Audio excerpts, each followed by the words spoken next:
Olá, meu aluno, olá, minha aluna. Nós vimos aí nas nossas últimas aulas sobre a questão da tensão normal, né? Então, o que é essa tensão normal?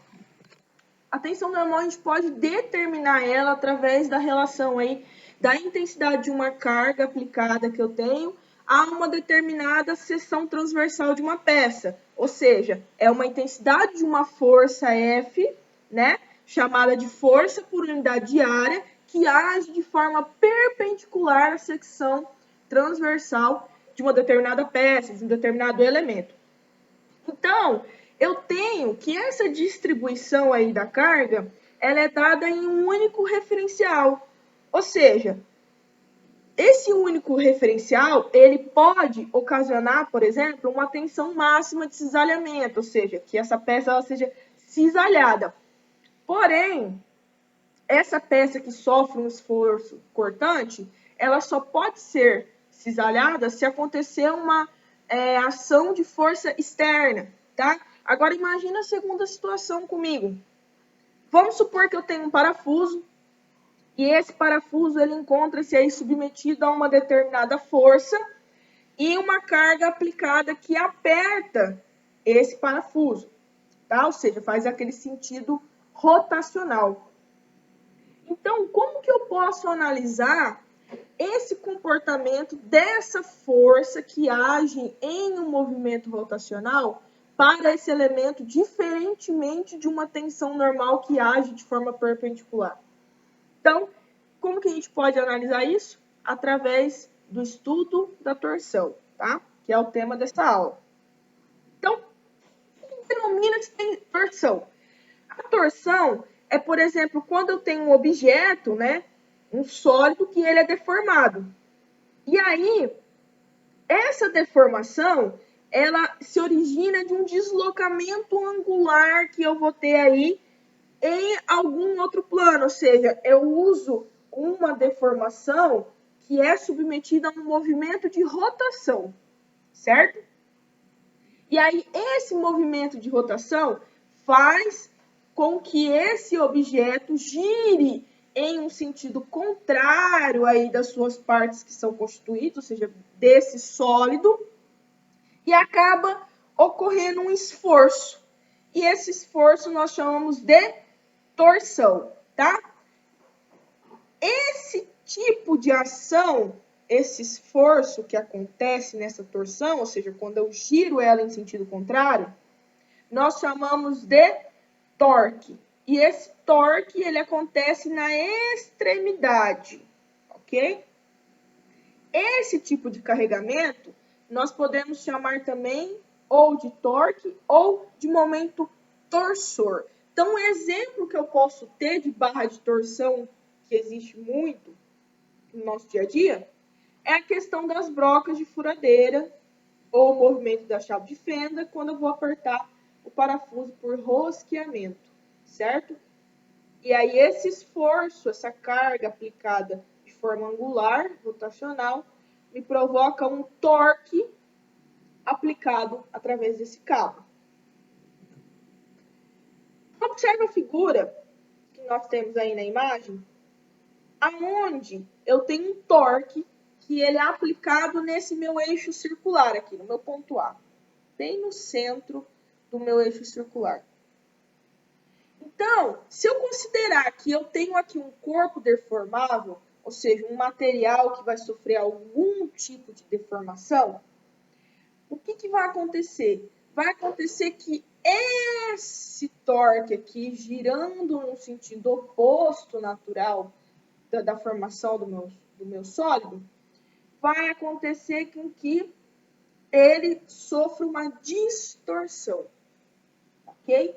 E aí, quando acontece essa distorção, há uma deformação no material, igual acontece aqui no meu ponto B.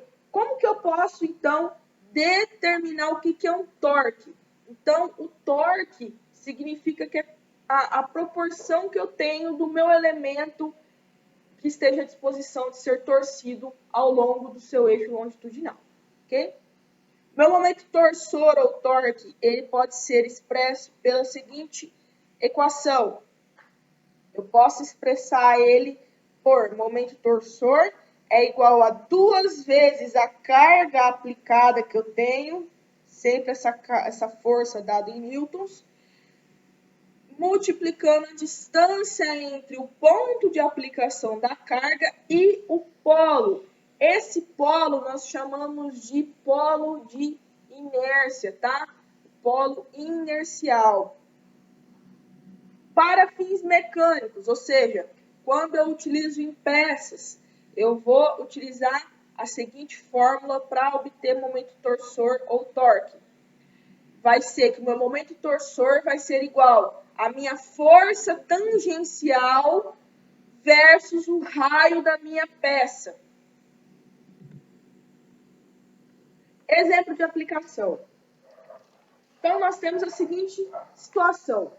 Vamos dizer que a gente quer estudar, então, esse tipo de barra circular, aonde, né, eu tenho um torque que ele é aplicado dentro dessa barra. Ou seja, então, a primeira coisa que a gente tem aqui é uma força axial que gera em torno desse eixo. Essa força aqui, que gera ao longo do meu eixo, ele vai me gerar um torque interno, certo? E esse torque, ele vai abranger todo o meu eixo longitudinal. Ou seja, se eu olhar em qualquer ponto dessa seção transversal desse eixo, eu vou encontrar um torque interno, ok? E o que esse torque interno ele vai causar aí na minha peça? Esse torque interno que vai causar na minha peça, ele vai causar uma tensão que nós chamamos de tensão de cisalhamento máximo, tá? Como que nós podemos determinar, então, qual vai ser a torção, né, dentro de uma peça que sofre um momento torsor, que sofre uma ação de um torque, ok? Para isso, existe uma fórmula que diz, essa fórmula da torção, diz que o torque interno no meu eixo, conhecido então como momento torsor, que a gente está falando agora, é igual ao produto desse torque versus a distância do ponto que eu tenho, que é estudado no centro do meu eixo, dividido pelo momento polar de inércia. E como que eu vou encontrar esse momento polar de inércia?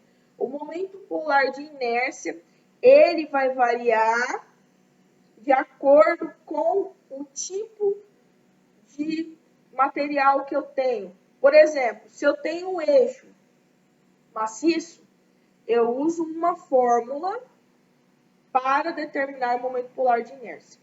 Se eu uso um eixo vazado, eu já tenho uma outra fórmula, ok?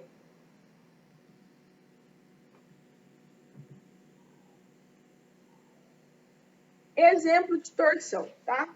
Então, vamos imaginar aí que nós temos um eixo que ele é feito de aço com tensão de cisalhamento admissível aí de 84 mA, tá?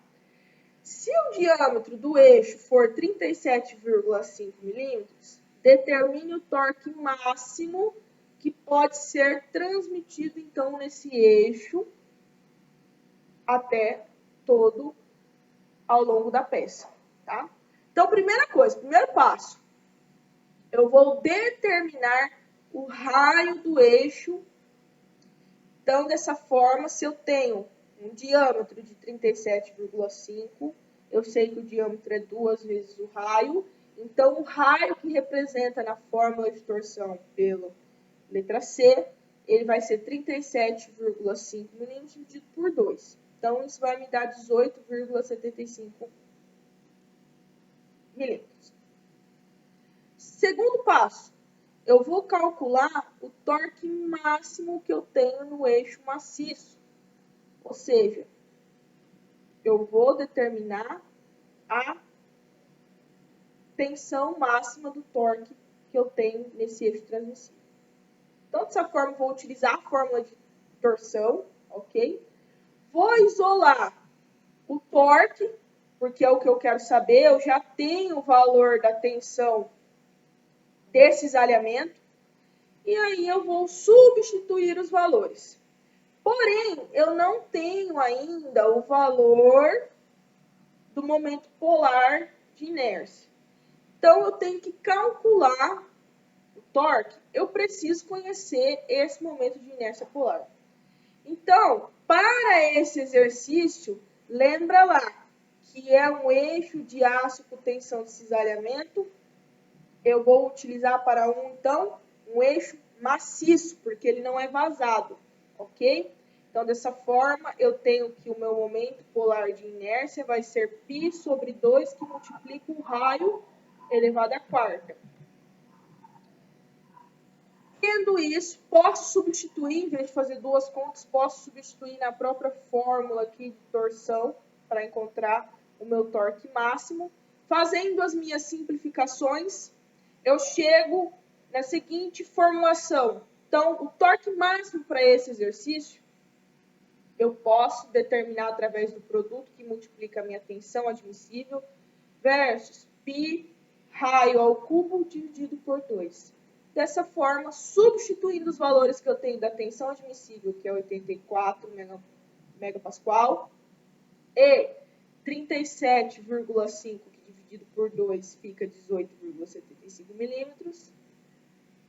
Tudo isso dividido por 2 vai me dar aproximadamente 0,87 kN por metro. Então, esse valor aqui significa o quê? Significa que é o torque máximo que pode ser transmitido nessa peça sem que haja uma ruptura, sem que haja algum defeito, alguma deformação causada por esse movimento.